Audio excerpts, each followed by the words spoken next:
តោះមកហូបខ្លីណាស់មកប៉ុនរៀបមិនអាចធ្វើមកហូបឆ្ងាញ់បានទេយើងមិនដឹងទេធ្វើយ៉ាងណាឲ្យបានតែមកហូបឆ្ងាញ់ប្រហែលមុខទៅលោកអ៊ំ2មុខស្ងោចៀនចាអនអ្នកឈប់សិនកុំភ្លេចទិញបង្អែមផងណាចា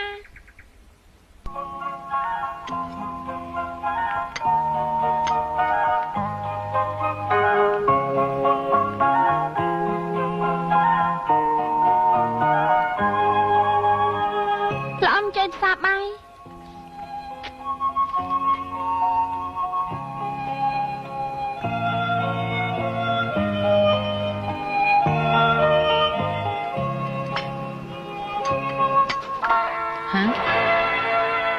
ស្លាប់ហើយធ្វើម្ហូបយ៉ាងនេះនរណាស៊ីកាត់ក្រែងលោកអ៊ំឲ្យខ្ញុំធ្វើម្ហូបស្ងោរមួយមុខជៀនមួយមុខនិងបង្អែមមួយមុខខ្ញុំប្រាប់មែនតែមិនមែនឲ្យធ្វើម្ហូបរបៀបហ្នឹងទេសុំទោសខ្ញុំធ្វើតាមទឹកប្រាក់ដែលលោកអ៊ំឲ្យមក